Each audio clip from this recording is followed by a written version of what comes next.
Hello, readers by eyes and by ears. This is Mari Chan, and welcome back to my YouTube channel. Today, we are completing the very first volume of the Disabled Tyrant's Beloved Pet Fish, also known as 残疾暴君的掌心鱼宠 by Xue Shan Fei Hu. So that'll be chapters 34 through 38. I hope you all enjoy. Chapter 34, Drunk Fishy. Having successfully stolen a lip rub from the tyrant master, Liu felt like there were fireworks going off inside his heart. He'd kissed his master's lips before, but perhaps because he was concentrating so hard this time, he felt like he'd gotten a bit lost in it. He jumped back into the fish tank in a silly, elated daze, only to find that the last step of Tyrant's priceless pet fish, the intimate contact with the tyrant mission that he was expecting to be done with, wasn't marked as complete. Liu was stressed. Had he been wrong from the beginning? Did pressing his lips against Prince Jing's not count toward the mission? At last, the system couldn't take it anymore and spoke up to give him a hint. User, you've performed this action before. Repeated actions are not valid. Oh. So, since they'd touched lips before, it didn't count if they touched lips again. Liu was very angry. He had done it by accident before, but this time he'd been really focused and deliberate. He meant it this time. If repeats were allowed, why didn't the system tell him sooner? There was no repetition before you made your move, user, the system told him. Liu couldn't be more disappointed. Fine. You're the fish scamming system. Of course you're right. He thought the last quest would go nice and smoothly, that he'd be able to collect his reward immediately and get right into the koi side quest. Instead, the fish scamming system had given him an obstacle. If kissing didn't work, how else was he supposed to have intimate contact with the tyrant? User, please think for yourself. This system was way too annoying. He was so close, too. Liu was so pissed off at the fish scamming system that he blew bubbles all night. When he woke up in the morning, his eyes felt a little sore. He saw that Prince Jing had dark circles as well, which meant he didn't sleep well either. He and his master were in the same boat. When a servant came to make the bed, he found the water stains that the little carp left behind on the pillow and that the mattress was slightly wet. The servant promptly reported it to Prince Jing, who just waved his hand at him and had the servant change the bed. Liu had been confident about jumping onto the bed before he attempted his mission, but now he was even more so. Prince Jing had to be aware that he hopped over there at night, but he wasn't angry.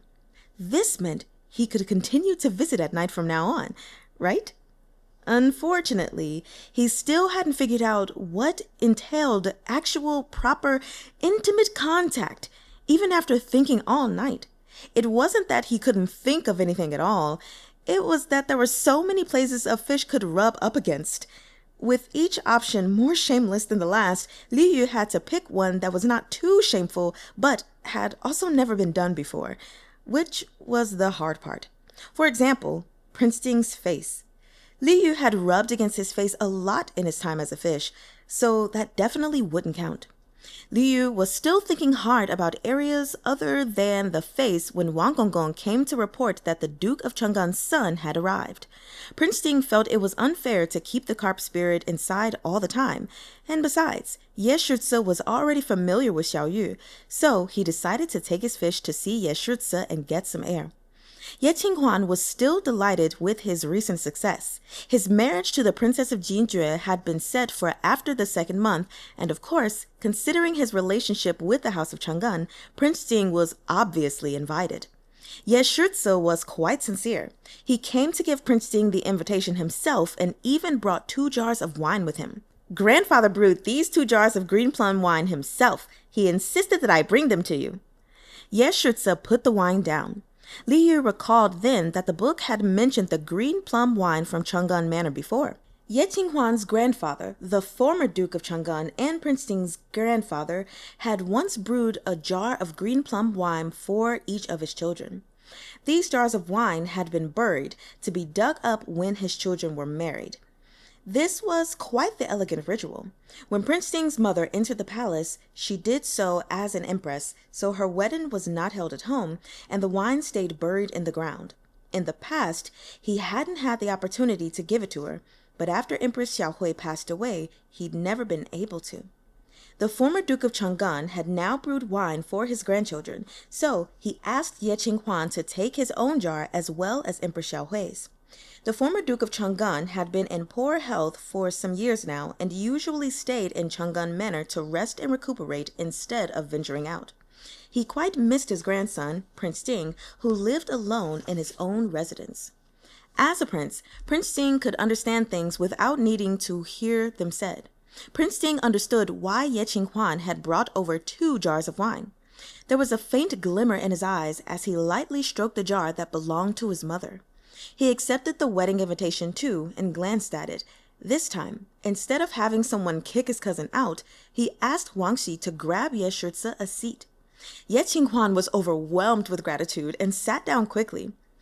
Ye Shurzi recalled that he'd seen and heard on his way here and brought it up casually, without hesitation. "Oh, right. I saw a lot of workers around your residence on the way over. Are you remodeling?"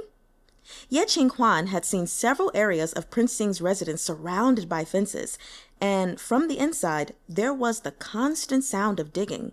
He and Prince Ding had known each other for many years, and he knew how indifferent he could be sometimes.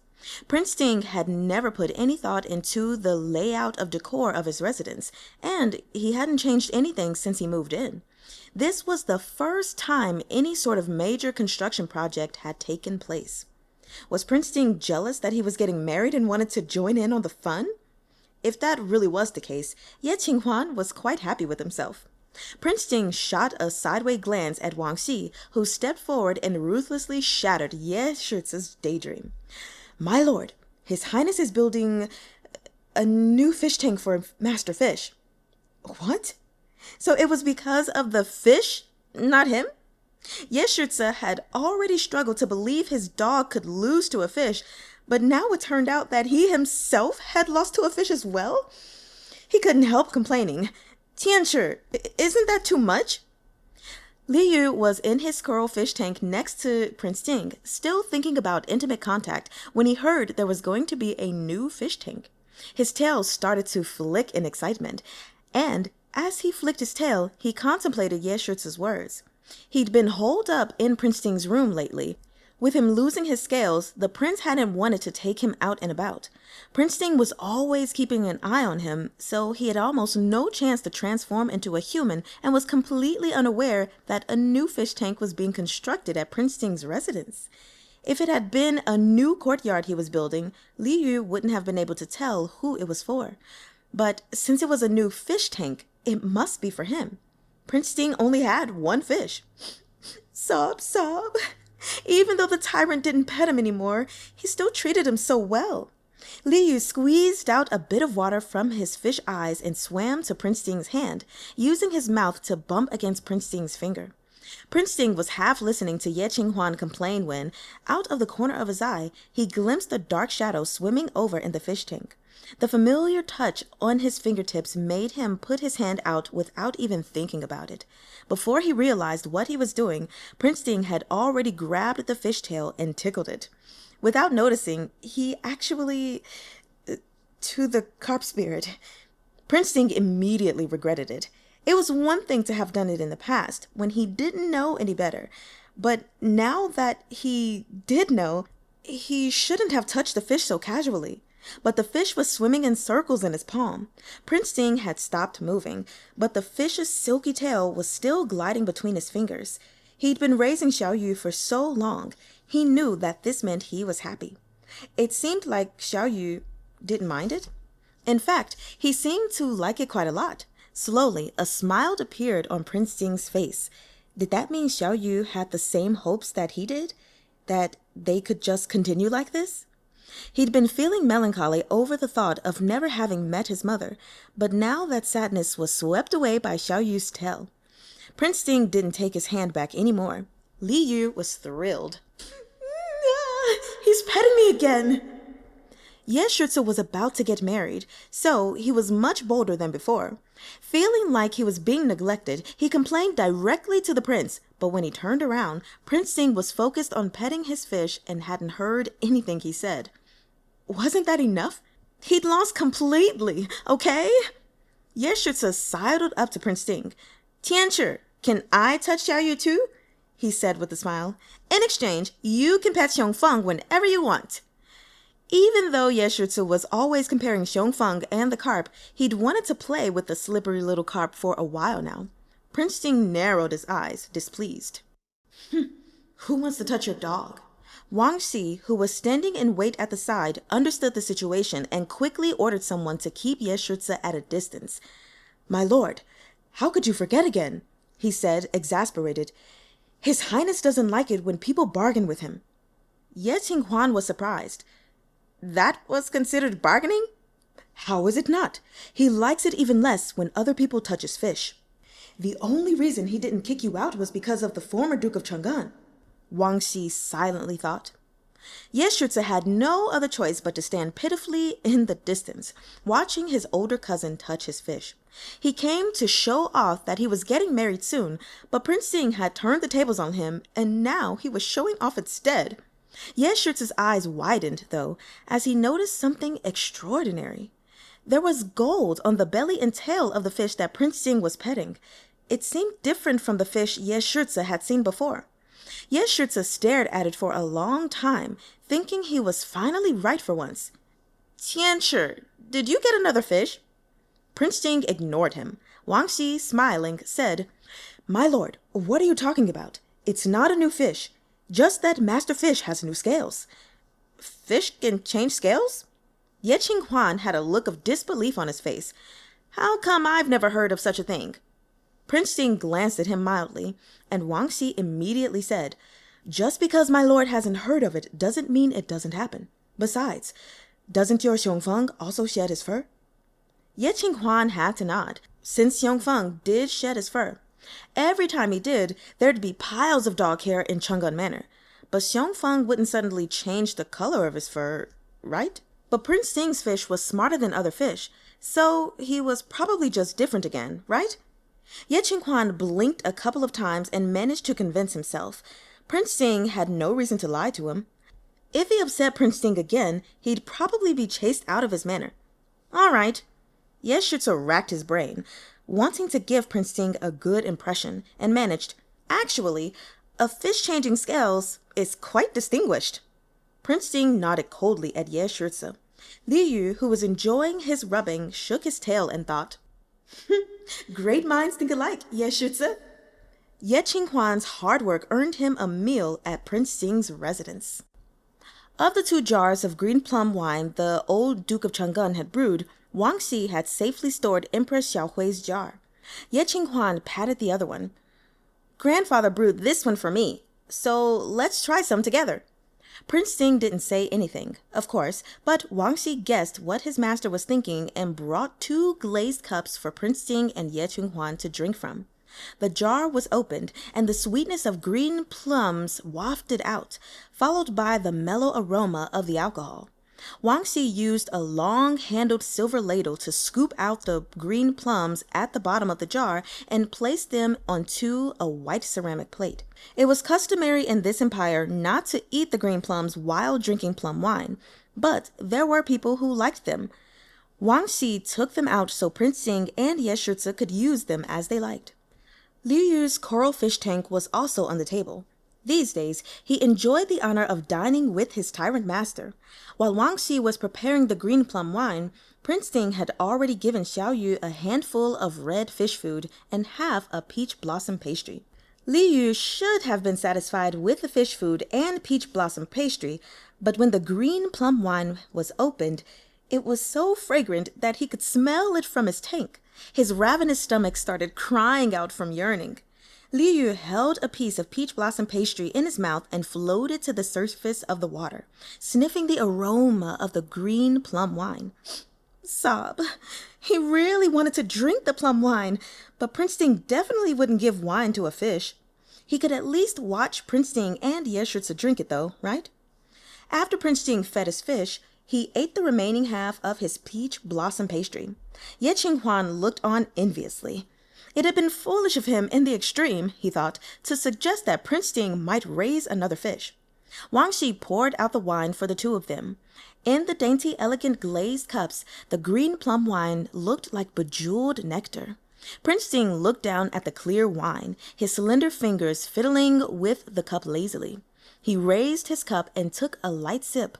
Across the table from him, Ye Qinghuan downed his cup in one gulp. Good wine! Ye Qinghuan wiped his lips and smiled. He didn't need Wang Shi to pour more wine for him. He did it himself. Secretly watching them drink, Li Yu thought, Master is so handsome, so good-looking. Ye Shitsu really gulped that down. The scent of the green plum wine seemed to linger, tempting the fish immensely. Ye Shitsu's unrestrained enjoyment made him want to drink it even more. With the way Ye Qinghuan was drinking, Prince Ting had only finished one cup by the time Ye Qinghuan was downing his third. After the third cup, Ye Shitsu's ears were a little red and his eyes unfocused. Tianshi, Ye Qinghuan said with a hiccup and a smile. Godfather brewed one for you too, so in the future... Prince Ting paused, put down his glass, and ordered Wang Shi to bring Ye Qinghuan some soup to sober up.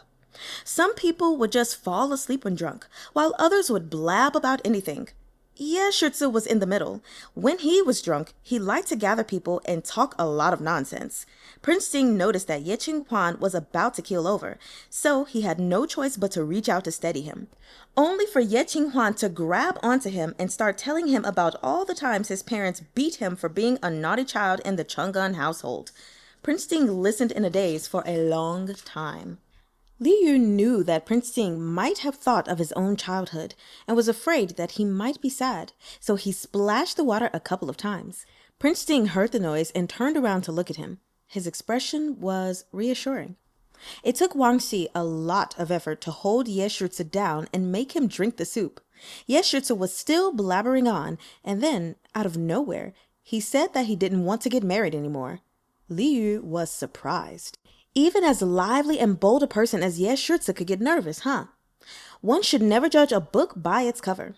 Well, it wasn't like Li Yu couldn't understand. After all, Ye Qinghuan and the Princess of Jinjue had barely exchanged any words with each other. Yet, they were expected to get married and live together for the rest of their lives. It was normal to be a little lost. Perhaps the alcohol was an excuse for Ye Shitsu to blurt out what he was too afraid to say to outsiders. Prince Ting couldn't understand Ye Shitsu's feelings, and he wasn't good at taking care of drunks, so he had Wang Shi watch over Ye Qinghuan while he went back to his room with the fish. He'd noticed that Xiao Yu's eyes had been glued to his glazed cup the whole time and thought maybe he wanted to try some. But green plum wine shouldn't be drunk so casually. Look at how intoxicated Ye Qinghuan was. But Prince Ting was still willing to satisfy the carp spirit's desires. He thought it over and took the plate of green plums that Wang Shi had taken out. If he just let him eat some green plums, rather than actually drink the alcohol, it should be fine. As soon as Li Yu saw that Prince Ting had brought the green plums along with him, he started flapping his tail happily. Was Prince Ting going to give him the green plums? He must be! He must be! When Prince Ting returned to his room, he put down the green plums first and saw his fish staring intently at them. Prince Ting smiled and put his fish down too. At that moment, Wang Shi caught up to them and said, "Your Highness, Ye Shitsu doesn't seem to be feeling well. Do you want to take a look at him?"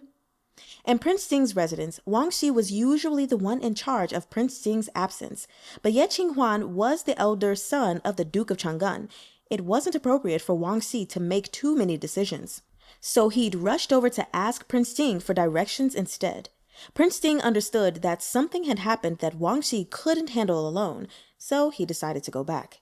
He was about to pat Xiao Yu's head when he realized that the carp spirit was staring so intently at the green plums that he hadn't even noticed his master was about to leave. Prince Ting suddenly felt that the plate of green plums he'd brought in was somehow a nuisance. A fish couldn't eat green plums. With that thought, Prince Ting suddenly remembered that he had been guarding Xiao Yu the entire time he was losing scales for the past couple of days. Though Xiao Yu had finished changing scales now, he hadn't turned into a human since they got back from the palace. Could he only turn into a human when Prince Ting wasn't there? At first, he was planning to mince the green plums and feed them to Xiao Yu, but he scrapped that idea. If he just left the plate of green plums there, would the carp spirit change into a human? Prince Ting gave his fish a long, probing look before he rushed away to look after Ye Shitsu. Liu Yu stayed in his fish tank for a bit, listening. After he was sure Prince Ting had left, he used his transformation skill. Ever since he got back from the palace, he hadn't had any time to transform because Prince Ting was always watching over him. He was touched, but it wasn't very convenient. An hour, short enough, was still enough for him to eat and play around. There was nothing important to deal with right now, so he could transform into a human solely to eat the green plums and satisfy his craving. There were a lot of green plums on the plate. He had watched Wang Xi scoop them out of the alcohol jar. Nobody would notice if he just ate 1 or 2. It was safe. Liu Yu habitually picked a set of underclothes from the closet and put them on. He sat in front of the table and picked up a green plum. The green plum wine was amber, but the plums were still emerald green. The emerald color and sweet, fragrant scent were enough to make him drool. Liu Yu shoved the plum into his mouth and carefully bit down. The green plum was sour and sweet, and there seemed to be a lot of alcohol left in the fruit. The wine was sweet and fragrant, not too strong. He fell in love with the taste at once and immediately picked up another one. Meanwhile, Prince Ting was learning that the soup hadn't helped Ye Shitsu sober up at all. Ye Shitsu was holding on to a pillar, crying and sobbing. Prince Ting listened to him wail for a while, blank-faced. This really wasn't something Wang Xi could handle. Prince Ting chopped straight down with his hand, and Ye Shitsu fell silent. Prince Ting ordered Wang Xi to find a carriage to shove Ye Qinghuan into and send him back to Chang'an Manor, where his people would take care of him. Prince Ting had worked up a sweat handling Ye Qinghuan, but when he remembered that a carp spirit was in his room, he rushed back without wiping off his sweat, wondering if the spirit had really changed into a human or not.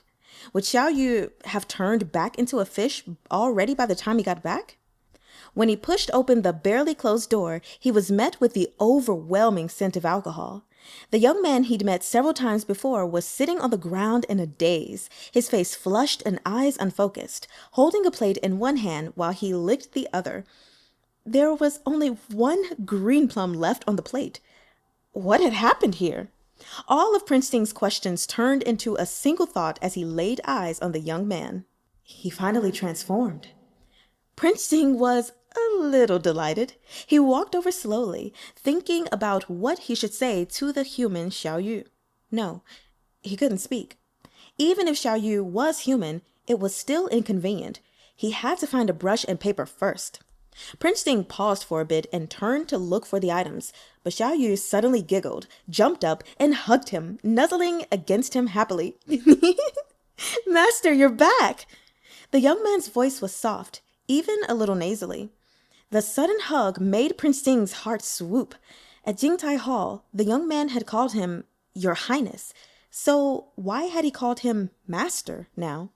Xiao Yu's cheeks were red, his eyes bright.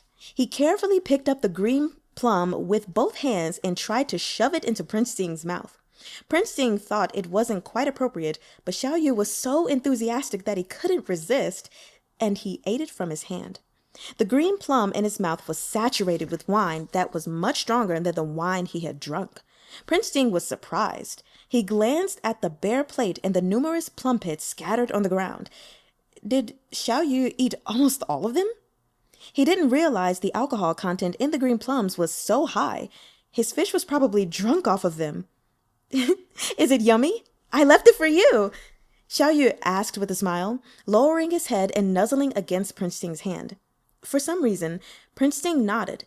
His heart was strangely warmed by the fact that the fish had kept him in mind. Catching a whiff of the strong scent of alcohol on the young man, Prince Ting suddenly realized that this was a drunk fish who had transformed into a human, but forgotten that he'd transformed. So that was why he called him Master. Such a large man couldn't be held within the palm of his hand. Prince Ting didn't know how to deal with him, so he softly touched the drunk little fish's arm, hoping he could relax. Unexpectedly, the fish just lay down on top of him, as if he had no bones. Prince Ting was caught off guard. He thought his heart was going to jump out of his chest as he held this fragile man. "I'm so sleepy. Want to sleep." The little drunken fish pouted and yawned, watery-eyed. He thought he was in his tyrant master's hands and that Prince Ting was going to pet him, but he was too tired and didn't want to be petted, so he nuzzled against his master's hand instead. Prince Ting had been nuzzled several times by the drunken little fish already, but he still wasn't sure how to react. He felt like the sweat on his back hadn't had a chance to dry yet. After a moment's hesitation, he tentatively circled his arm around the drunken little fish. If he was drunk and wanted to sleep, Prince Ting thought, lying down might make him more comfortable. The well-intentioned Prince Ting helped his fish to his bed. The drunken little fish's eyes were almost closed, but he suddenly jerked them open again. Not here. Where's my fish tank?" The drunken little fish put his hands on his hips and looked around, on guard. Prince Ting obviously couldn't let a person sleep in a fish tank. Luckily, as the drunken little fish squinted and stared at the white sheets on the bed, he mistook it for his white stone bed. He walked over and lay down, kicking the jade pillow aside forcefully.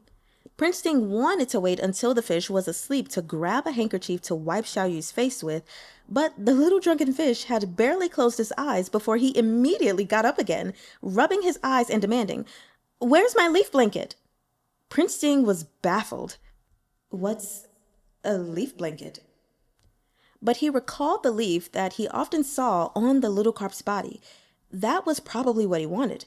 But Prince Ting obviously couldn't fish out a few pieces of wet seaweed for a human to use. After some thought, he scrounged around the room and found a green grass brocade blanket instead. Prince Ting was sweating profusely as he covered the drunken little fish with the blanket. As the familiar color swept across his vision, Xiao Yu wrapped himself in the blanket, satisfied, and murmured, "Thank you, ornamental mountain." Prince Ting wasn't sure how to react. He wanted to wait until the fish fell asleep, but the drunken little fish got up again. Head wobbling, he stared at the tyrant master in front of him for a while before he remembered that he hadn't finished his mission yet. "The system said repeated actions aren't valid," he said with a disgruntled frown. Prince Ting didn't know what kind of thing a system was, so he was about to write it down. But the drunken little fish cupped the princes in his hands and giggled. The little fish's teasing was making Prince Ting's heart beat thunderously in his chest. If the drunken carp spirit wanted to suck essence from him, he thought, he would definitely cooperate. The carp spirit stuck his lips out, moved to either side, and plopped his lips lightly against Prince Ting's throat. Taken completely by surprise, Prince Ting suddenly found himself being nibbled on. Chapter 35. The fish nibbled him. When Li Yu woke up, he was sleeping in his fish tank on his white stone bed, covered by his leaf blanket. He rolled over comfortably, and suddenly he remembered what happened before he lost consciousness. He turned into a human to eat the green plums, and they were so tasty he couldn't help himself and kept eating them. The plums were soaked in wine, and he unsuspectingly swallowed a lot of alcohol. Even though he didn't feel it at first, by the time his mind started feeling fuzzy, there was not much after that. Li Yu shot up off his white stone bed with a start. Since he didn't remember anything after the dizziness, how did he get back into his fish body? Did Prince Ting see him? But he glanced at his leaf blanket and quickly rejected this idea. He was lying securely on his white stone bed and was covered in his leaf blanket. He must have done all that himself after he turned back into a fish. It couldn't have been anyone else. And besides, if Prince Ting saw him transform, he would definitely trap him. He wouldn't let him lie comfortably in his fish tank. So he must have turned back into a fish before Prince Ting came back and jumped into his fish tank before falling asleep. Li Yu swam around the tank for a bit. He was a little tired, probably because he'd been drunk, but he felt better after moving around. Li Yu pressed up to the wall of the crystal tank to observe the room. The mess on the ground had been cleaned up, and Prince Ting was sleeping quietly on his bed. It was as if Li Yu had never gotten drunk off the green plums. He took a deep breath. Well, no news was good news. He probably hadn't caused any chaos then. He was so terribly anxious about the main mission that now that he was calming down, he wanted to enter the system first thing and check whether Intimate Contact had any new notifications. If not the face, maybe the ears or the throat? Considering how much Prince Jing spoiled him, he could just go for the nibble and deal with the consequences later. He just wasn't sure which one he should choose yet. He didn't expect to be hit with the quest complete notification as soon as he entered the system. What? Wasn't the main quest the only thing in progress right now? Li Yu clicked open Tyrant's priceless pet fish and found that the main mission, the one that had tortured him for such a long time, had at last been complete. He was just as shocked as he'd been when he first woke up. He immediately took a look at the details of the mission and confirmed that the last step of Intimate Contact had indeed been completed. When and how? Li Yu was flabbergasted. When you were drunk, the system helpfully informed him. Li Yu trembled a little. What did he do when he was drunk? And where did he end up biting Prince Jing? He must have nibbled him somewhere, otherwise this step wouldn't be complete. He just didn't know whether it was the ears or the throat.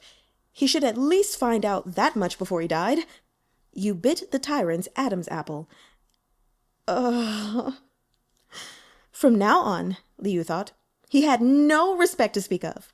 As for whether or not he used his human or fish body to bite him, the system didn't tell him. Li Yu didn't question it either. He thought it must have been while he was a fish, or he wouldn't have lived long enough to even enter the system. That was at least a blessing in a mountain of misfortunes. The system asked him if he wanted to collect his reward. Since Intimate Contact was the last step to the Tyrant's priceless pet fish main mission, the reward was the final prize for the entire main quest. Li Yu dragged himself out of his funk and got ready to collect his reward. The reward was all of his stats were doubled. At first glance, all stats sounded a little vague, but Li Yu's tail, healing ability, and other things that had been strengthened before all counted as stats for this transmigrating fish, so Li Yu figured that it was probably related to those. Obviously, he clicked accept. He heard the system pause for a second before it mechanically droned on. Congratulations, user. Your inventory space has increased to 4. Your transformation time has doubled. The strength of your tail has doubled. Your healing has doubled. Li Yu was ecstatic. He didn't realize that his inventory space and the duration of his transformation could also double. The increase in inventory space meant he could carry a lot more things. And did the doubling of the transformation time mean that it had gone from 1 hour to 2 hours? Li Yu checked the description of his inventory space and transformation skill and found that it was indeed the case. He was so excited that he completely forgot all the distress he was in earlier. Priceless Pet Fish was thus completed, but the next main quest hadn't been updated yet. The system said, "Now, the Mo Pet system will adjust the next main quest to the relationship between the user and the Tyrant Master. After the adjustments, the user will be notified of a new main quest." Li Yu nodded in understanding. He had done another mission before that had also been adjusted according to his relationship with Prince Jing, so this wasn't new to him. He generously thought that if the system didn't give him a new main mission immediately, it was basically like taking a vacation. That wasn't bad at all. You've met the conditions to start the side quest. Turn into a koi, the system reminded him. Would the user like to begin? Did that mean he could start on the side quests first? Li Yu was cannier now. He asked, "Does this mission have a time limit?" There is no time limit. The user only needs to complete the quest. Like other side quests, there is no penalty for failure. The side quests were always so tempting that even though Li Yu had just been thinking about taking a vacation, he accepted it without a moment of thought. "Let's do it then. Please start the side quest for me." Since he'd received his majestic black and gold fish scales, he'd been secretly looking forward to becoming a koi for a long time. In the system, the Turn into a Koi side quest lit up for him to select. This side quest was the same as the other fish scamming quests he'd done. There weren't many details, and there was only a single line of explanation. To become a koi, one must have the characteristics of a koi. As mysterious as ever. Liu Yu didn't immediately understand, but with all his experience, he knew that he could just accept the task and leave it for now. No need to rush. There would be time to figure it out and complete it later. As he returned to reality, he was still suffused by the ecstasy of completing the main mission, so he took a leap in the water and swam around happily. There were a lot of things in the crystal fish tank now other than the white stone bed, aquatic plants, and piles of various jewels. Prince Ting had also set up an ornamental mountain of rocks for him, as well as a rocking chair. Liu Yu padded over to the rocking chair and rocked in it forcefully for a bit. Perhaps because he was too excited, the rocking chair couldn't contain him anymore, and it shook almost violently.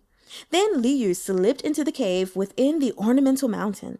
For some reason, the ornamental mountain was so beautiful today that he couldn't hold himself back, and he ducked into several caves, one after another. The system had strengthened him so much that he didn't bother memorizing all of the stats that had been doubled. He knew he'd be able to discover any useful ones through first-hand experience. Right now, for example, it was clear to him that his swimming speed had increased significantly. Liu Yu played even more recklessly. He often swam around the caves and ornamental mountain in the fish tank. Usually there was no danger, but for some reason, giddiness gave rise to sorrow. He darted through a narrow cave that he'd always easily swum through before and found himself stuck. What's going on? I used to be super agile when swimming through caves.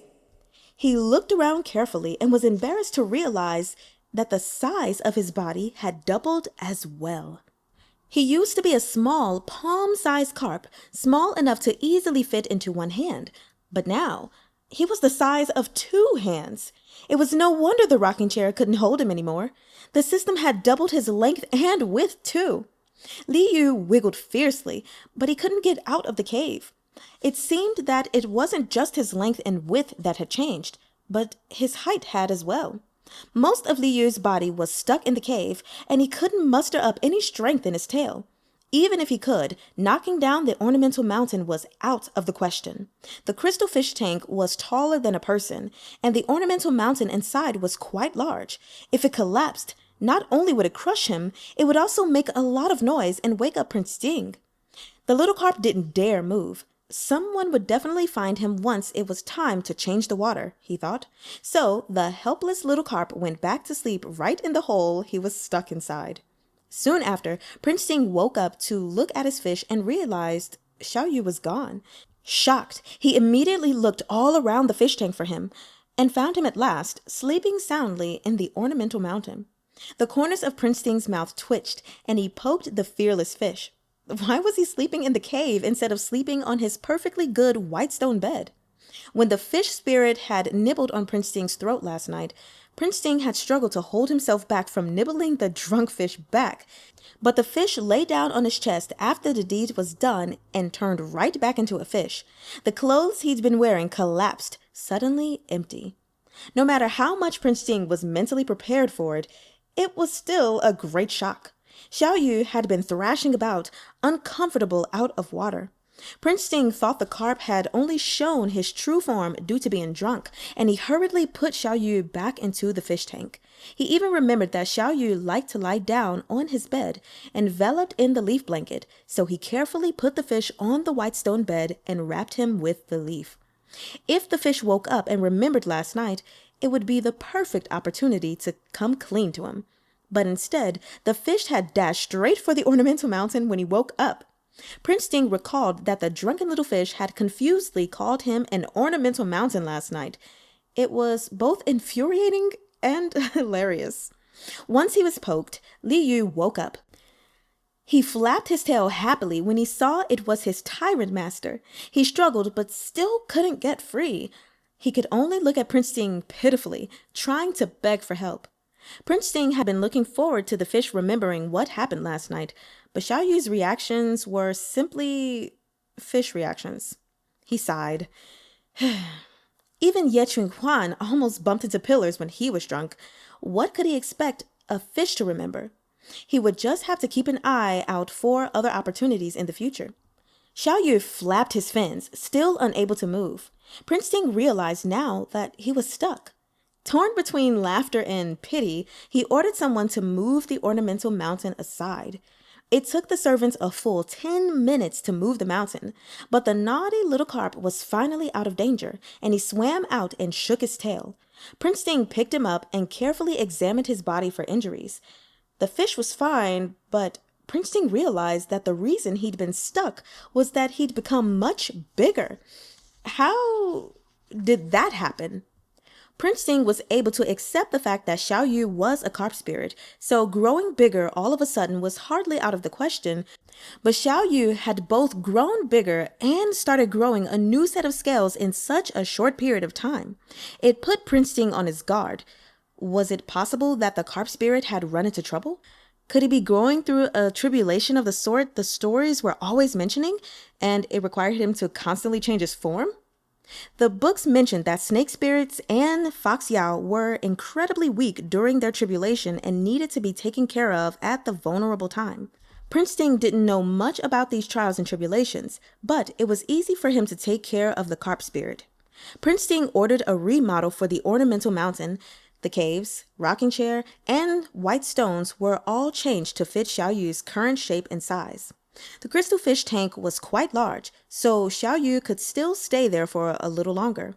When the new fish tank was completed, he could move there instead. The crystal bottle and tea bowls, however, no longer fit him, so they needed to be replaced. When he had organized his thoughts, Prince Sting called over Wang Xi. Wang Xi gasped as he laid eyes on the little carp that had grown so enormously. "Your Highness, how did he become so large?" It was way too fast for a single day.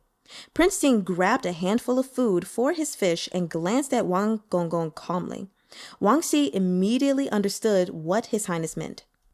"Because I feed him. You got a problem with that?" If His Highness said so, then so be it.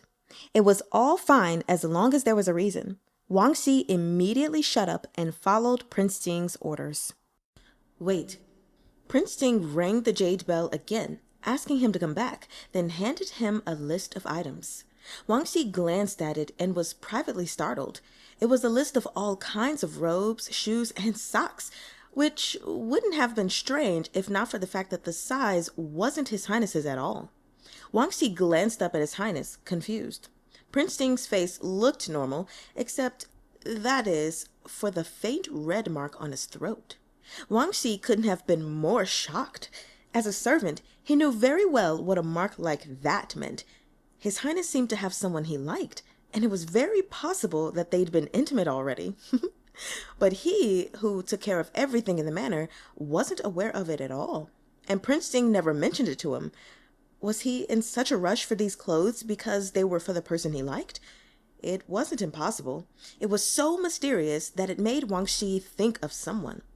Ever since they returned to the manor from the palace, there was one thing Wang Gonggong couldn't figure out. When they'd last been at Jingtai Hall, he saw a disheveled little minx of a young man entangled with His Highness. Later on, when he quietly asked His Highness about him, Prince Sting told him that the person was the one who'd helped him clear his eyes. Wang Xi was incredibly grateful and only realized afterward that the little minx seemed to be the fish and clothing thief that His Highness had been looking for, that male concubine of an unknown family. The male concubine had disappeared later on, and Wang Xi never saw him again. But when they returned to the manor, His Highness withdrew all of the people he'd sent out to look for that male concubine. Wang Xi thought it was the least Prince Sting could do, since that young man had helped His Highness.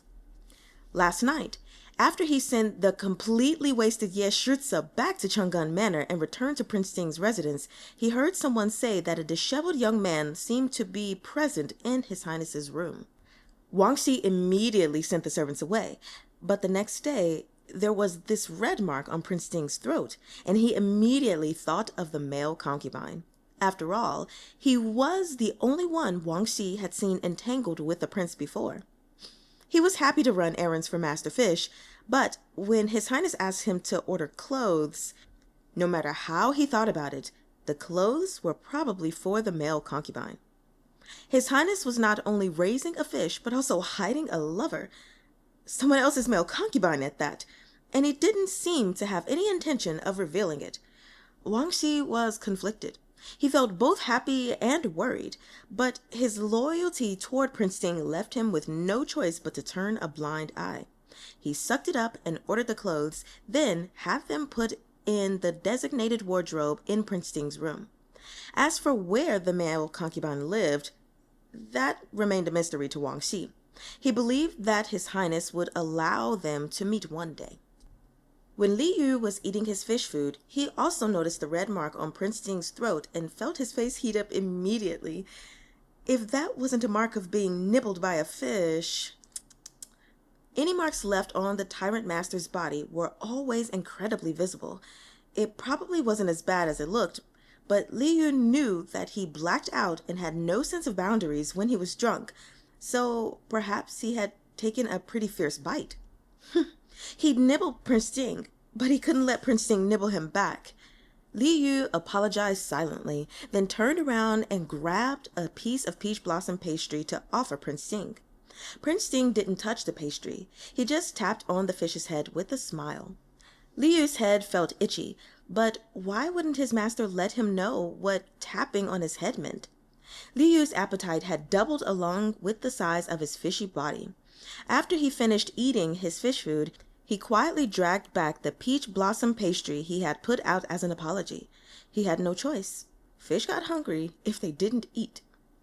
Prince Sting also realized he ate more now.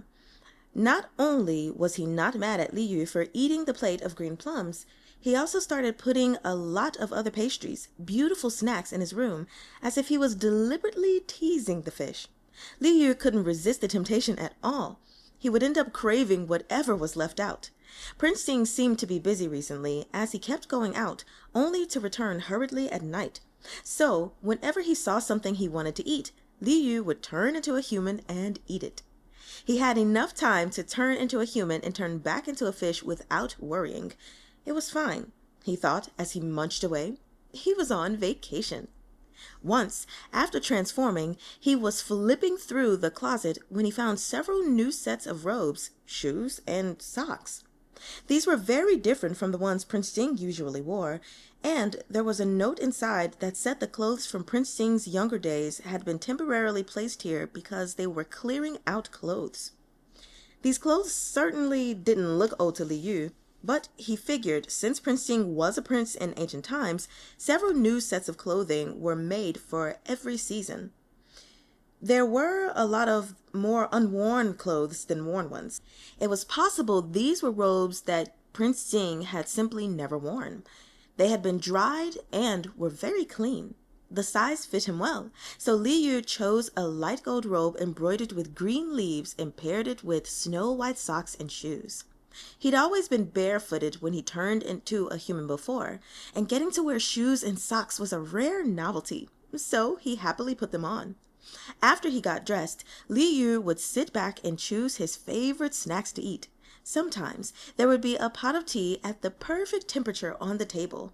Prince Sting wouldn't drink cold tea and would have the servants change the tea if it became cold.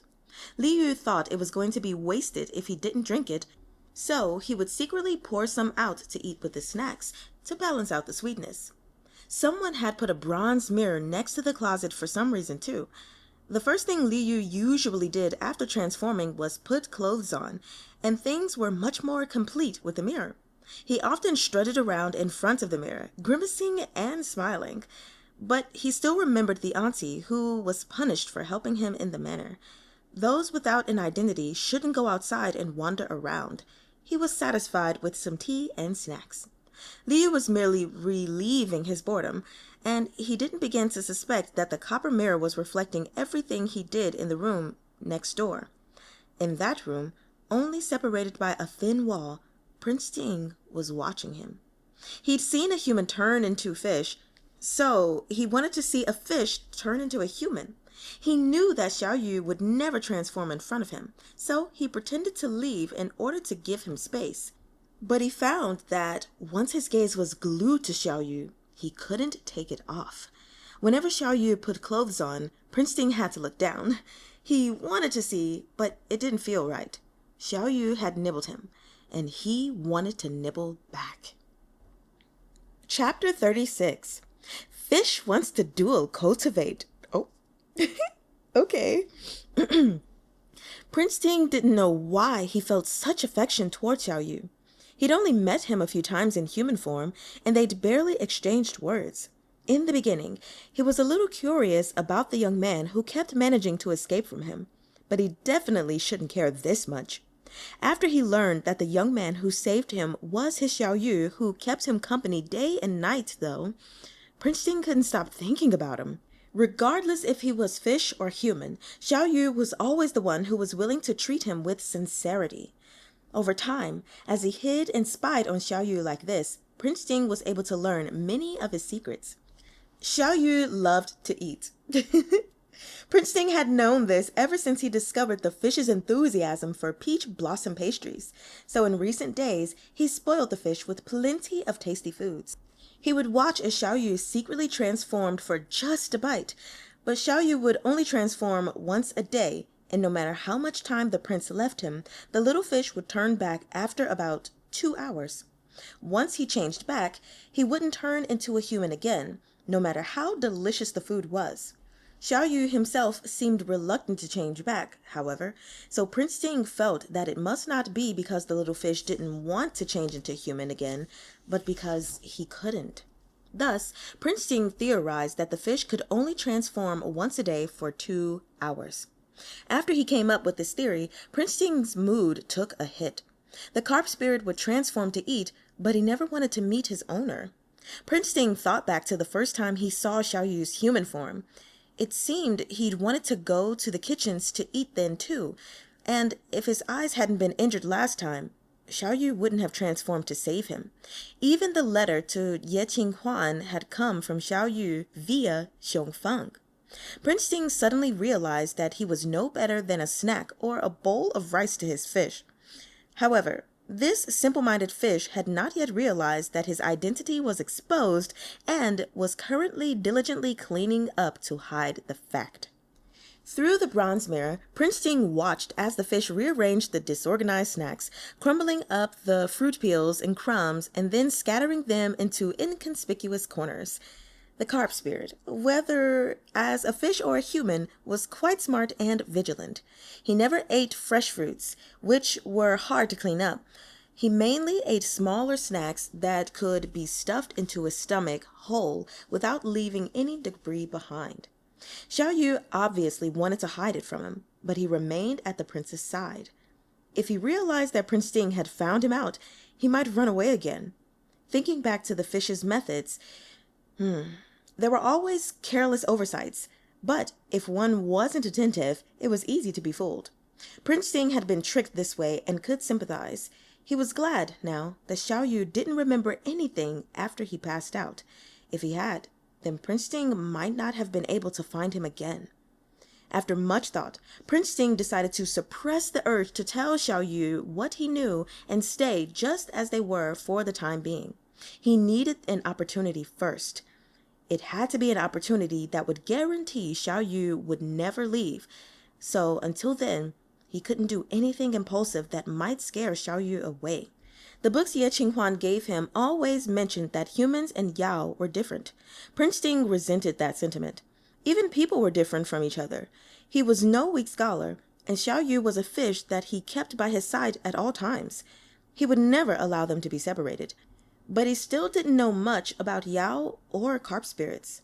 Prince Ting ordered servants to collect classic books on supernatural beings and Taoism. He wanted to know more about the carp spirit. For example, that Sis tome Xiao Yu had mentioned when he was drunk. He didn't know what kind of tome this was, and as for trials and tribulations, he didn't know if Xiao Yu needed to go through one, But it was clear Ye Qinghuan's books weren't enough. Soon, his confidant found some ancient books that were supposed to be very useful to Prince Ting. Prince Ting decided to get started immediately. He was very busy these days, leaving early and returning late. And when he did return, he would bury his head in a book, making his pet fish quite dissatisfied. He felt like he hadn't seen his master in a long time. Li Yu swam around in his crystal fish tank, suppressing his mischievous impulses and wondering what book Prince Ting was reading this time. If he was reading another scandalous book, he wanted to read it too. Masters should share good things. Why was he being left out? After Li Yu got bigger, the tea bowls for him to jump around in the room also had to be larger. He always created a large splash when he jumped into one, and Prince Ting noticed him as soon as he jumped out. The prince smiled to himself when he saw the trail of splashes the carp spirit left as he jumped happily from bowl to bowl, knowing that Xiao Yu was interested. He set up the book properly and pretended to concentrate. Xiao Yu quickly reached the table. The petal-shaped tea bowl he usually sat in had been swapped out as well, and the bowl he landed in now was full of lotus flower, over twice as large as the old one. Prince Ting had the lotus bowl carved specially out of red jade, so it looked vibrant and lifelike under the sun. While in the lotus bowl, the little carp looked like he was actually sitting on top of a lotus flower. And since Prince Ting had noticed that the fish was especially fond of green leaves, he'd had the craftsman attach a ring of lotus leaves to the bottom of the bowl, made of jasper, to make it look even more lifelike. The little carp fell in love with it immediately. It wasn't the first time they were reading together, and Li Yu confidently swam to the edge of the tea bowl and tried to stretch his head out to peer at the book Prince Ting was currently reading. The book looked extremely old, and several pages were about to fall off. Li Yu thought that the book was probably older than Prince Ting and must be telling a story of some 1,000-year-old spirit. Prince Ting noticed that his fish was trying to stretch his head out, so he picked up the lotus bowl and the fish together and placed them in front of him, facing the book. That way, his fish could read easily too. And if Xiao Yu had transformed right then, he would have been encircled by Prince Ting's arm. Prince Ting couldn't help imagining it for a moment. With a faint joy that only he was privy to, he started reading with the fish again. Li Yu was happy that Prince Ting was so willing this time, and he thought he could finally witness the elegance of ancient R18 material. But he spent the longest time trying his hardest to read it, and he wasn't able to understand a single line. How awkward. I was tricked, the little carp thought. That wasn't a novel at all. It wasn't even a book on the art of war or a travelogue. This was a book on the cultivation of immortality. Didn't the system say that the male lead status as the protagonist wouldn't be affected? That Prince Ting could still become the emperor? Why had Prince Ting started reading books about cultivating immortality? Did Prince Ting, a proper male lead in a historical political drama novel, want to cultivate instead of becoming the emperor? That was way too hard. Li Yu never read cultivation stories. This was making Li Yu pretty worried. He snuck a glance at Prince Ting, afraid that he was really changing paths and wanted to become an immortal. Prince Ting's expression was solemn and concentrated, unlike Li Yu, who couldn't understand a single line. Though Prince Ting was mute, he was talented. He read this book quickly and even seemed to understand it. If he kept reading, he might ascend.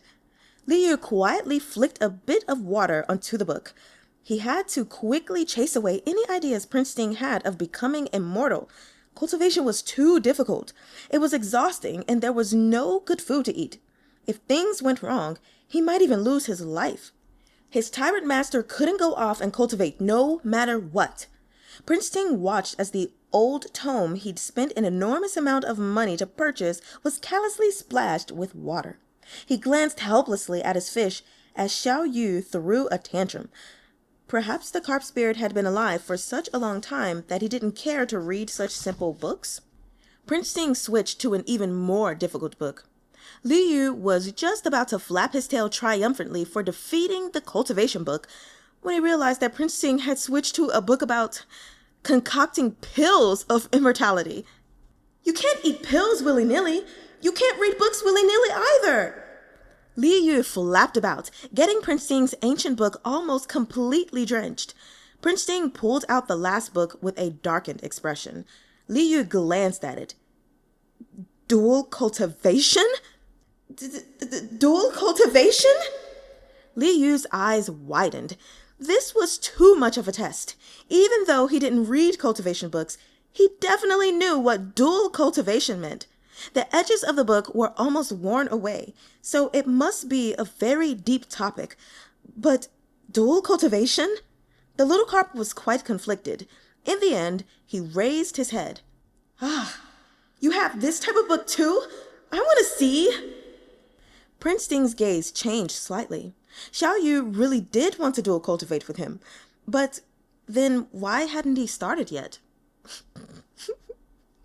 Your Highness, Wang Xi softly called from outside the door. The little carp had transformed the book into a wet book. Prince Ting gave up on fighting with the fish for the book, let it go, and lightly jingled the jade bell. When Wang Xi entered, the little carp had slipped back into the lotus bowl. He didn't see anything. Wang Xi's expression was serious.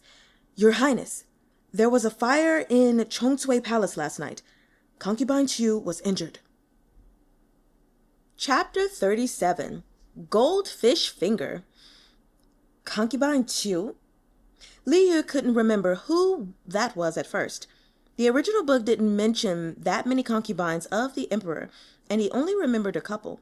Prince Ting, however, knew who it was. Concubine Chu, who had been demoted from noble consort just a short while ago. The second prince, the Marquis of An, now, had no chance of inheriting the throne.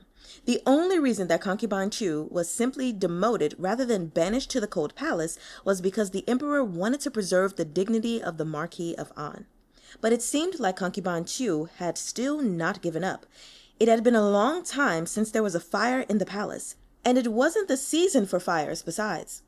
If Zhongshui Palace caught fire and burned, it must have been for a reason. Prince Ting noticed the fish's confusion and tapped his fingers on the table 3 times. Wang Xi was surprised. This meant that he was to explain in further detail. Since His Highness had grown up, he rarely made such a request. Normally, His Highness understood after just a few words. So today, why did he... Though Wang Xi was confused, he still responded diligently. Concubine Chu is the mother of His Highness the Second Prince, as well as the former noble consort. She originally lived in Zhongshui Palace. At midnight last night, a fire broke out in Zhongshui Palace, and the night attendant found that she was injured. Luckily, though, most of Zhongshui Palace was burned in the fire. It did not spread, and the emperor and other palaces are safe. So, the Chu woman mentioned was the former noble consort Chu? Li Yu's eyes brightened. He was growing so round recently from eating and resting well that he had almost forgotten about the noble consort. Ew! After Wang Gonggong's explanation, he was all caught up. The place Concubine Chu lived in had caught fire, and she was injured. But how did it catch fire when the palace was so heavily guarded? Li Yu recalled a scene from the original book. Concubine Chu hadn't been rejected by the emperor so early, but instead became a cannon fodder casualty in the fight between the second and third princes. In an attempt to help the second prince regain the emperor's favor after he'd lost power, she burned herself to earn the emperor's pity, but the third prince and his cohort exposed her. Concubine Chu and the second prince ended up completely losing the emperor's trust. The house of Changle was well protected. Concubine Chu and the second prince had been imprisoned by the emperor, and the possibility of the second prince inheriting the throne was all but gone. Was Concubine Chu still so ambitious that she'd resort to this brutal trick? It wasn't impossible, but in the book, only a certain room was burned, and the fire was completely extinguished, very different from what Wang Xi had said about most of Zhongshui Palace catching fire. Had the previous plot been altered so much that Concubine Chu was even more crazed than before? While Li Yu ruminated in his bowl, Prince Ting grabbed the brush and ink on the table before him to ask Wang Xi, "Where is Concubine Chu injured? And how are the others in Zhongshui Palace? How did the fire start? Wang Xi punched himself lightly. My apologies for not being clear. Concubine Chu's injury was on her arm, and everyone else in Zhongshui Palace is fine, other than some minor injuries suffered by the ones who put the fire out. The Emperor is already investigating the cause of the fire. No results yet, but there are rumors in the palace that a servant in Zhongshui Palace accidentally knocked over an oil lamp in the servants' quarters and burned a bed curtain. Prince Ting gave a cold laugh. The servants' quarters were usually very far from the master's room, so how could Concubine Chu be the sole casualty? And though Concubine Chu had been demoted and her status was nowhere close to what it was before, she was still the master of Zhongshui Palace. If the master was injured, why were her servants safe? What kind of logic was that? This old servant believes things are not as simple as they seem, said Wang Xi. The servants are all fine, but they weren't able to protect their only master? That makes no sense. Could it be that the noble consort... that's not right. This old servant almost said the wrong thing. Could it be that Concubine Chu inflicted the injury upon herself? Li Yu thumped his tail a bunch of times. What Wang Gongong said made sense. He thought the same thing.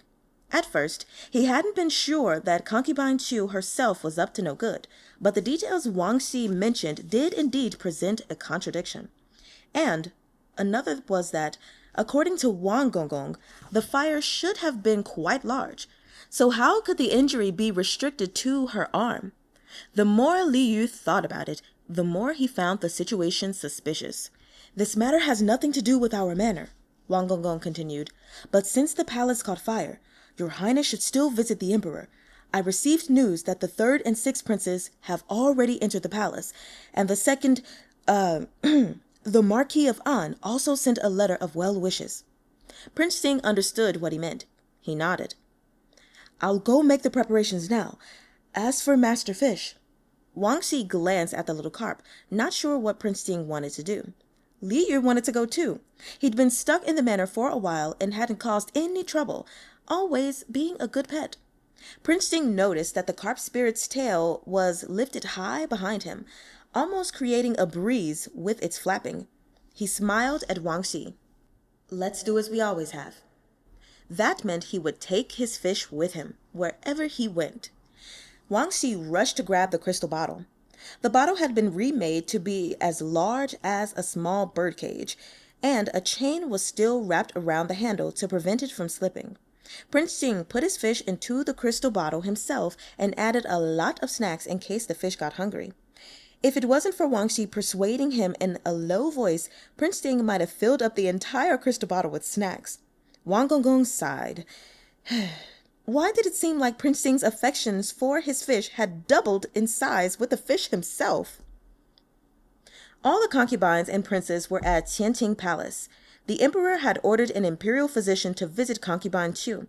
The imperial physician reported that her arm was not in good condition, burnt to a bloody mess. He was afraid that she might not be able to fully recover. The emperor froze. He had been extremely disappointed with Concubine Chu before, but the imperial physician's description reminded him of the past. The first year Concubine Chu entered the palace, she would often wear a dance outfit in private to try and please him. She was only 16 then, and her jade-like arms were bright as the moon. So many years had passed in a flash. The emperor couldn't help the waves of nostalgia as he reflected on how much time had passed. Later, he received a letter from the Marquis of An, which Mu Tianzhao had written with blood, acknowledging his mistakes. He said he dared not ask for forgiveness, but he was worried about Concubine Chu's condition and asked the emperor to allow him to fulfill his filial duties before her sickbed. Mu Tianzhao was very sincere, and his love for his mother was obvious. The emperor had originally hardened his heart against the Marquis of An, but he was a little moved now. The concubines next to him were keen observers and realized the emperor was feeling pity for these two. Nobody dared say anything except to echo their agreement. The 3rd prince didn't want to just watch as the Marquis of An came back to join the fun again, and he nearly spoke up several times, but the 6th prince managed to persuade him to sit back with a soft voice.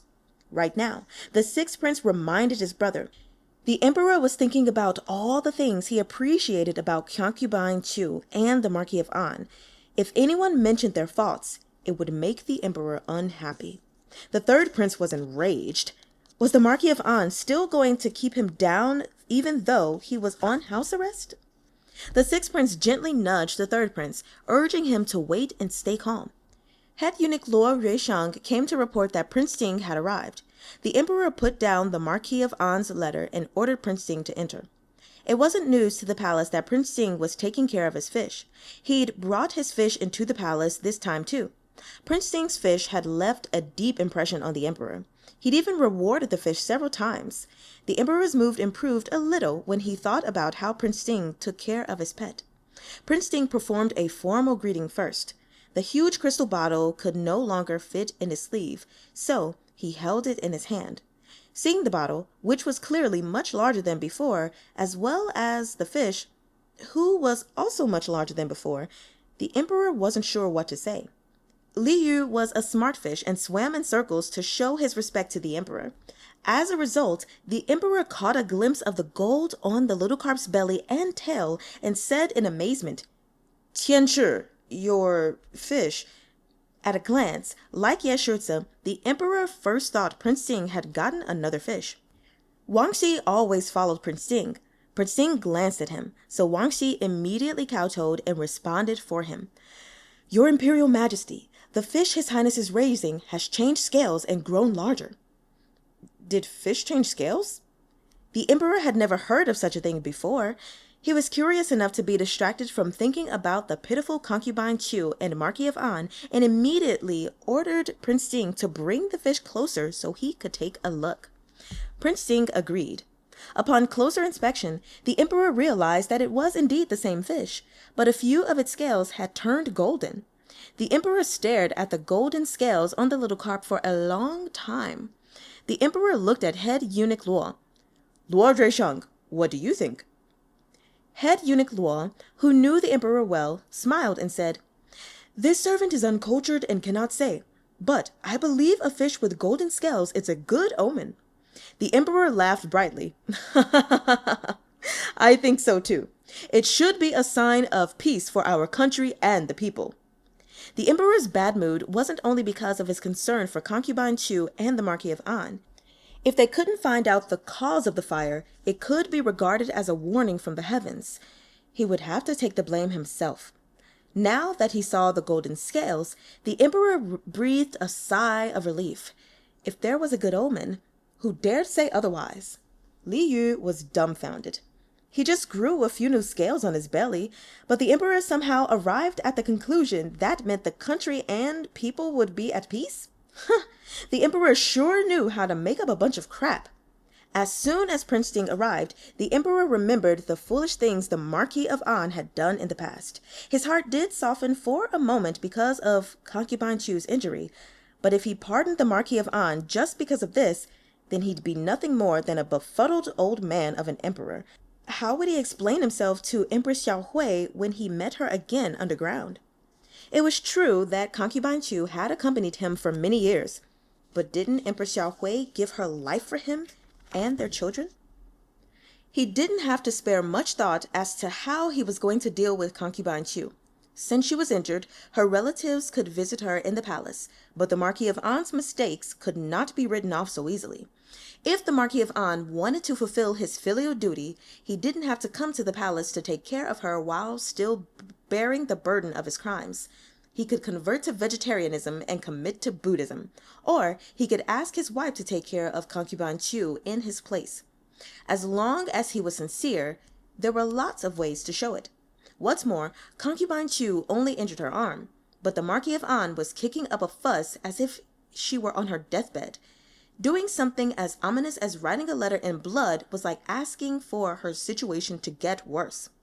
The emperor quashed his sympathy for concubine Chu and glanced back at the Marquis of An's letter, which now seemed to him like he was trying to use the opportunity to escape his punishment. The letter he'd been about to immediately approve was now held back instead. The guards entered to report the results of the investigation into the fire. It was rumored that a servant's room in Zhongshui Palace was most heavily burned, so they came to the conclusion that that was where the fire started. Huanhua, concubine Chu's personal servant, was one of the ones living in this room, but after the fire was put out, Huanhua had disappeared. Nobody had seen her, and the imperial guards were unable to find her.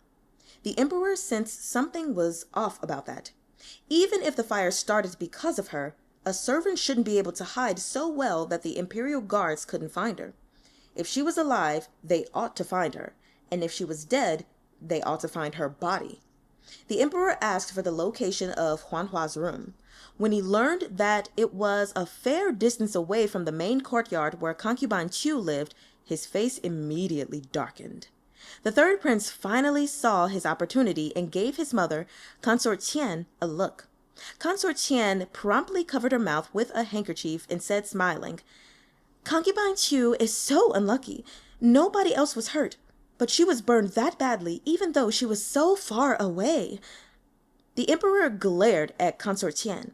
She had taken the risk of speaking and privately glanced back at the third prince, angrily quieting herself. The emperor became even more upset. He knew what Consort Qian said was true, or he wouldn't have had such a cold expression. Even the other concubines could tell that there was trickery behind concubine Chu's injury. She was injured by the fire even though she was so far away, and she might also have known that an arm injury would particularly upset the emperor. The emperor had spent his whole life believing he was wise, but he was almost played by a woman. Since most of Zhongshui Palace had burned down, concubine Chu was moved to the nearby Yushu Palace. The emperor decided to pay her a visit in person and ask everyone to come with him. Concubine Chu lay on the bed on her back and couldn't stop crying out in pain. When she heard the announcement of the emperor's arrival, she was overjoyed. She draped a robe around her shoulders and was helped out of bed by her most trusted servants to greet the emperor formally. The emperor was a little suspicious of her and went straight to her room to take a closer look at her, only to see that she was still wearing elegant makeup and her hair was combed up into a delicate style, wearing a dress she had worn when she danced for him back in the day. She had clearly been prepared and was waiting for him to come comfort her. The emperor's heart turned cold. He ordered the imperial physician to examine concubine Chu's injuries in front of him. What's more, although everyone had accompanied the emperor to concubine Chu's quarters, custom dictated that everyone except the emperor wait outside her room. So wait they did. Prince Sting was afraid that Xiao Yu would feel suffocated, so he opened the bottle. Xiao Yu immediately swam to the mouth of the bottle. Li Yu had been watching for a while and noticed that the plot had slightly changed. The small fire had somehow turned into a large fire. Prince Sting brought his fish to the palace, and for some reason, the third and sixth prince didn't expose concubine Chu. Overall, however, concubine Chu's plot was still similar to the one in the original book. Since she had hurt herself on purpose, checking her injury would change nothing, as her arm was truly injured. He had the gold finger, and he knew the answer to the question. But how was he going to tell Prince Sting in a short amount of time? Prince Sting could be harsh toward Ye Shizi, but it was only on the surface, and he truly saw him as a close relative at heart. He definitely wouldn't want the Marquis of An to come back. If the Marquis of An wasn't completely stamped out, it would be bad news for both the House of Chang'an and Prince Sting. Li Yu lay on the narrow mouth of the bottle, thinking so hard that he got lost in his thoughts and forgot that he had grown so much, and the crystal bottle flipped over. After a moment of shock, Prince Sing scooped up the little carp. Wang Xi, without missing a beat, said to everyone, "My apologies. His Highness needs to change." Oh, he's gonna turn. I know it. I know he's gonna turn. Chapter 38. My name is Li Yu. Prince Sing carried his fish into the warm room of the side hall. Ever since Prince Sing started keeping a fish as a pet, Wang Xi had gotten into the habit of bringing a spare change of clothes when they went out. So, as he was about to enter the room with Prince Sing, he readied the clothes. However, Prince Sing took the clothes from him first and asked Wang Xi to stand guard outside and not let anyone approach. Wang Xi was perplexed, but he complied. Luckily, Prince Sting's manor had made more than one crystal bottle. There were several identical ones in case of emergency. Prince Sting quickly put the little carp into another crystal bottle filled with clear water and looked around. Fortunately, he and Xiao Yu were the only ones in the warmed chamber in the side hall. No one would interrupt them. He remembered the first time he brought Xiao Yu to greet the emperor. His fish had drenched him in water, and he had no choice but to go change his clothes. When he returned, he saw the noble consort Xu and her son freshly disheveled. Back then, he thought it was just coincidence. But when he realized Xiao Yu was a carp spirit, it occurred to him that it was very likely that Xiao Yu had made him leave on purpose in order to punish those two.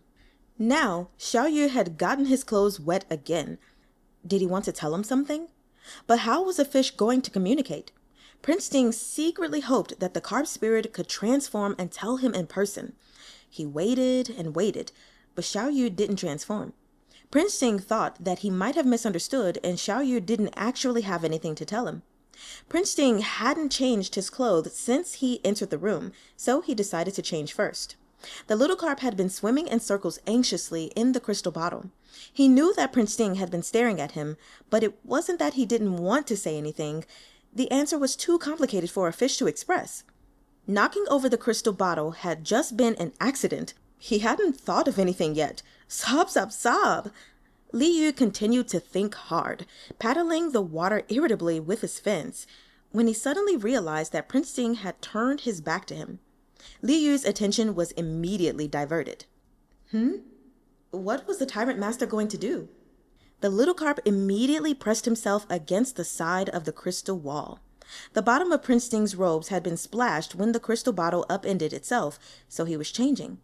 Since he thought of Xiao Yu as a human now, Prince Sting turned around out of habit and undid his jade buttons. He was changing, but he was paying attention to his fish out the corner of his eye when he noticed the formerly swimming figure had stopped moving. Prince Sting immediately turned around.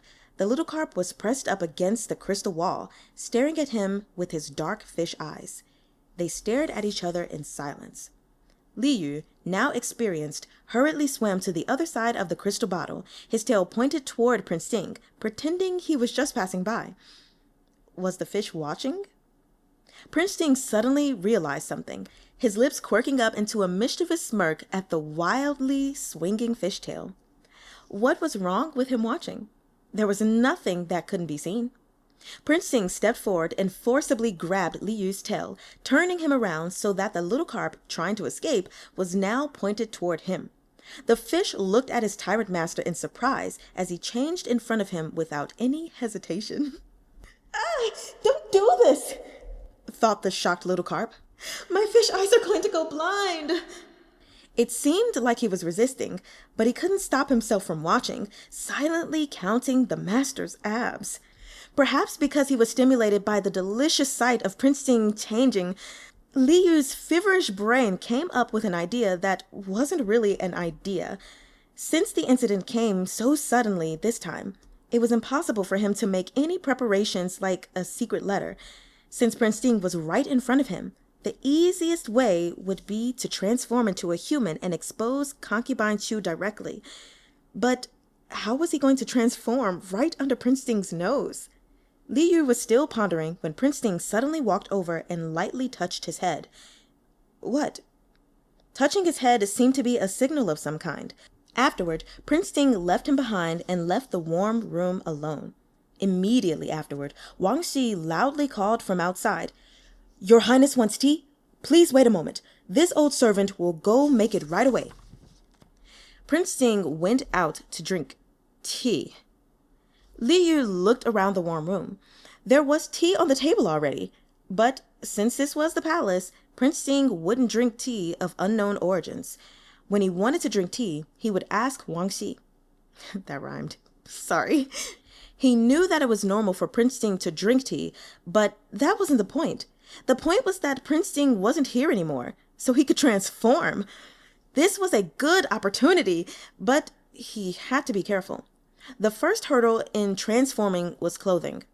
There just so happened to be several sets of servant clothing hanging in the warm room, though, and some of them were about his size. Perhaps the servants changed here too? he could borrow one.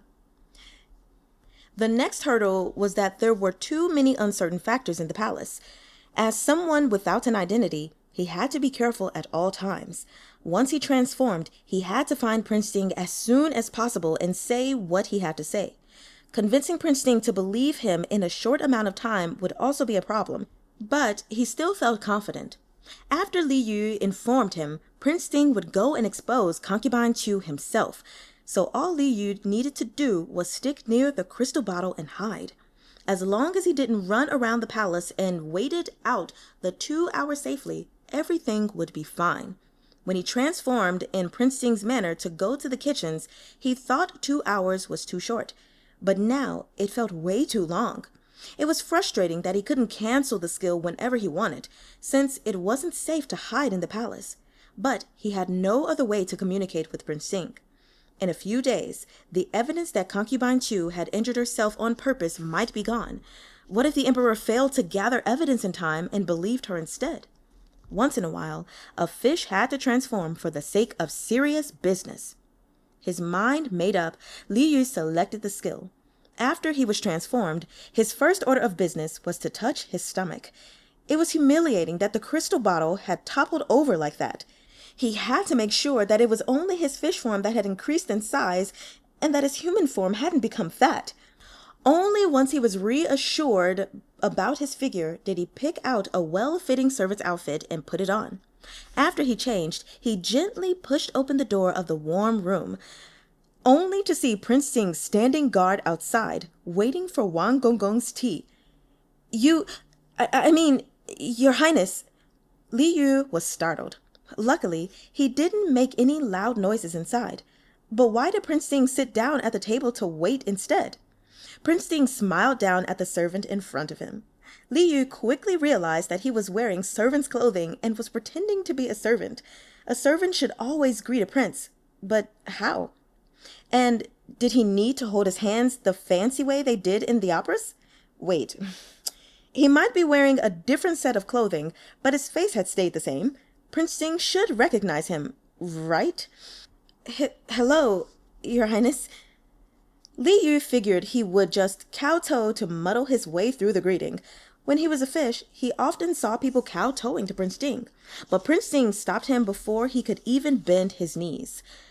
When that strong arm grabbed him, Li Yu knew that Prince Ting had recognized him. Li Yu, for some reason, felt immediately reassured. He took a moment to arrange his thoughts before he spoke up. Your Highness, I need to tell you something, he said. It's true that Concubine Chu is injured, but it wasn't from the fire in Zhongshui Palace. The injury on her arm smells of cypress because the wound was caused by a burning cypress branch. That cypress branch was both Concubine Chu's weapon and the evidence that she had burned herself. It was obvious the fire was Concubine Chu's idea. How could she actually have fallen into the flames? If she ruined her appearance or if something went wrong, the loss would far outweigh the gains. In fact, long before Zhongshui Palace caught fire, she had already hidden away with her closest servants. When the fire was almost extinguished, she had gritted her teeth and inflicted burns on her arms before returning quietly. As long as she insisted that she was injured by the fire, nobody would doubt it. The servant, Huan Hua, was the confidant that Concubine Chu had sent to start the fire in Zhongshui Palace. She had disappeared after the fire, so as long as Concubine Chu herself kept her mouth shut, nobody would ever know. That was how it was in the original book, but unfortunately, Concubine Chu made several mistakes. One of those mistakes was her thoughtless decision to burn herself with a cypress branch. Cypress wood had a very particular fragrance, and the branch Concubine used was especially strong-smelling. Her wounds thus smelled of cypress, and it lingered for a long time. The sixth prince was the first one to notice it originally. Concubine Chu had claimed she was injured by the fire in Zhongshui Palace, but there were no cypress trees in Zhongshui Palace. That meant she couldn't have been in Zhongshui Palace when she got injured, but rather somewhere else where cypress trees were planted. In the book, the sixth prince was somewhat smart and helped the third prince find that place, Yaxin Terrace, not far from Zhongshui Palace. He even found a couple of guards who had seen her there, so they had witnesses. They also found the cypress branch that Concubine Chu had carelessly dropped onto the ground. One end was burnt into charcoal, and the other end was wrapped in a thick handkerchief to make it easier to hold. The handkerchief was embroidered with Concubine Chu's favorite crab apple blossoms and, along with the cypress branch, ended up becoming evidence against her. And a key person, Huan Hua, was found later as well. As it turned out, since she knew the whole story, she was afraid that her mistress would try to silence her and ran away to hide in the imperial garden, where she was found by the third prince's agents. The third prince tortured Huan Hua, forcing her to tell the truth to expose Concubine Chu. In the book, Concubine Chu's entire role was basically to take one hit after another. But since the third and sixth princes were no longer doing anything, Li Yu was afraid that Concubine Chu's wicked scheme would succeed. It was impossible for him to remind the third and sixth prince of such things, so he could only remind Prince Ting and let him make a decision. Li Yu did his best to only mention the important points, especially Huan Hua's hiding spot and the secret behind Concubine Chu's injury. Prince Ting stared at him. Li Yu was afraid that he wouldn't believe him, so he anxiously said, "Your Highness, it's true. Please believe me. I can't explain how I know this, but I can guarantee that I'm telling you the truth. I was the one who wrote the letter to Ye Shutze as well. This was the fastest way Li Yu could think of to make Prince Ting believe him and to prove himself, through the letter written to Ye Qinghuan. Since the letter had helped the House of Chang'an escape disaster, Prince Ting had to believe the letter writer now. Li Yu recited the contents of the letter without missing a single word. The letter was a secret only known to Prince Ting, Ye Shutze, and a few confidants. Other than these people, the only other person who would know anything about it would be the letter writer himself. Since Prince Ting had chosen to believe the letter, then he should also trust Li Yu as the writer of the letter. After Li Yu's fervent speech, Prince Ting nodded calmly, signaling that he understood. But he still didn't let go of Li Yu's arm. Li Yu gulped. No way. Why did Prince Ting react like this? He'd done the same thing the last time they met too. Prince Ting took out the jade bell and rang it. Before Wang Xi went to make tea, Prince Ting had given him a note, asking him to pretend to make tea and stay away until he got permission to come back. Now, he rushed over and saw His Highness dragging a young servant whom he refused to let go of. This scene seemed somewhat familiar. Wang Xi's heart trembled, and he was startled to notice the servant did indeed look familiar. Wasn't this another man's concubine? What was he doing in the palace? Prince Ting glanced at Li Yu. Li Yu immediately understood and repeated everything he said to Wang Xi. Wang Xi understood how serious the situation was and asked for orders. Your Highness, what will you do now? Li Yu thought, His Highness is definitely going to do it himself. But Prince Ting gave him an indecipherable glance and held up 3 of his fingers. Wang Xi smiled. This servant understands. I'll secretly pass the message along to the third prince's people. The third prince is still worried that the Marquis of An is somehow unbeatable. Let's give him a chance to do it so His Highness doesn't have to do it himself. What? That was an option? Prince Ting signaled for Wang Xi to leave quickly with an impatient look. Wang Xi scurried away to carry out his orders, but Prince Ting was still holding on to Li Yu. They stared at each other. Prince Ting took Li Yu to the table in the warm chamber, made Li Yu sit down with him, and took out ink and paper from his robes. Was Prince Ting waiting for him? Li Yu had a bad feeling. He timidly said, Your Highness, I have other things to do. I want to... Prince Ting quickly wrote, Answer my questions. Li Yu peeked at him and pouted. If I answer, will you let me go? Li Yu had just finished saying this when he remembered something Wang Xi had said more than once. Prince Ting didn't like it when others tried to bargain with him. He actually dared to speak to Prince Ting this way. If Prince Ting got angry and threw him out, that would be... Wait, actually, that wouldn't be that bad, would it? But the asshole Prince Ting raised his eyebrows and wrote, I will let you go if you answer me truthfully. Huh, no way! Prince Ting didn't get mad at him? He just agreed? Prince Ting wrote, What's your name? How old are you? Why are you here? If he wanted to leave as soon as possible, Li Yu had no choice but to answer him. If he resisted now, he'd only be dragging himself down. With a bitter face and a low voice, Li Yu replied, "My name is Li Yu. I'm 18. I'm here because..." Li Yu remembered what the system had said about changing the Tyrant's personality. He couldn't mention that. And as for why he transmigrated into this book, I don't know either. He had no idea why he suddenly turned into a fish. Sob, sob, sob! You guys, we finally finished the first volume! Haha! This is so exciting.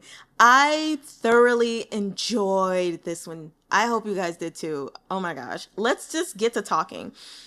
And okay, so first I have to say I'm so happy that Li Yu and Prince Sing finally have like officially met each other. I've been waiting for it forever. I mean, you have too. And it's like, dang. So now it officially happens on like the last pages of the story. But nevertheless, I loved how everything built up. It was so wonderful. So anyway, let's go ahead with my notes. I'm going to start backwards. So the last note I wrote is actually about Li Yu and him. Although I think he's pretty clever and innovative, he can also be like a little, what's the word I'm looking for? Not clever and innovative? Since I can't think of the word.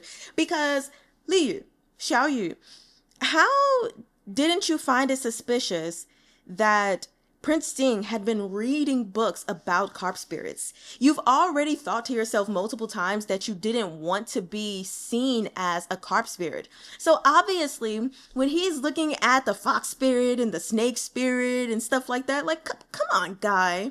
Come on, connect the dots. They're right there in front of you. So I just thought it was funny, that he's just so thinking that he hasn't been caught.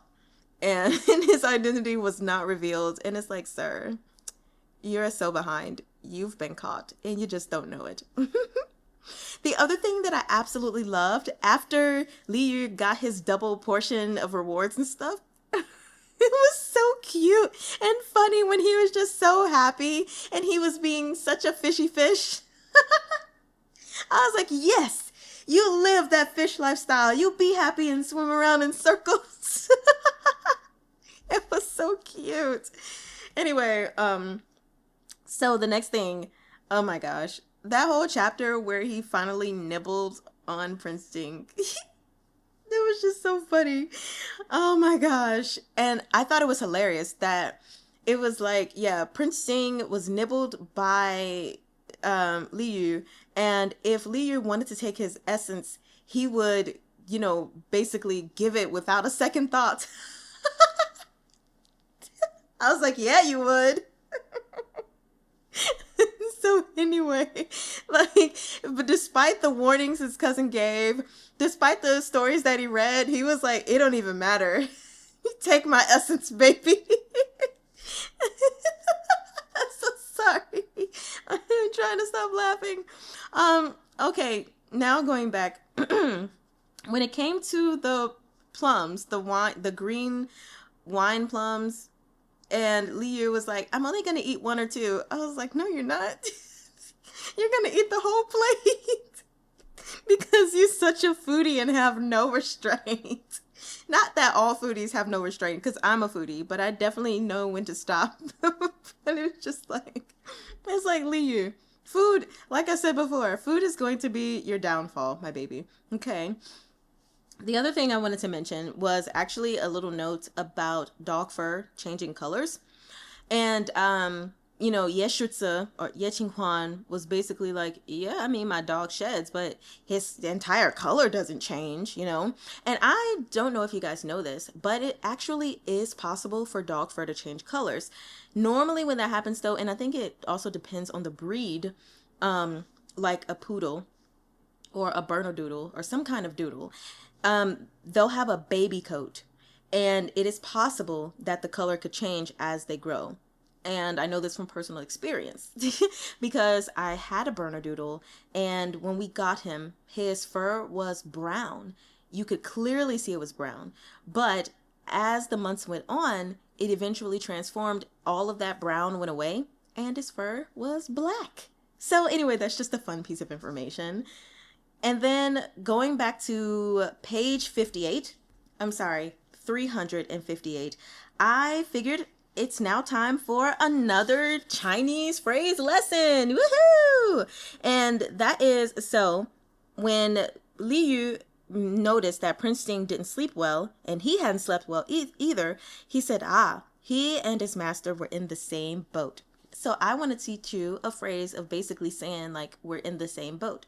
It's very easy. I'm sure you could technically directly translate that and say we're in the same boat, like by saying those actual words, but they reduced it to 彼此, 彼此. And I think you add ba at the end. So 彼此,彼此吧. We're in the same boat. It kind of just means like each other, you know, this way, that way. So yeah, 彼此,彼此吧. I hope you guys enjoyed that. Please let me know your thoughts in the comments below. And yeah, I'll see you guys next time when we start volume 2. I am going to take like a day break, but then we'll be back at it. 我爱你们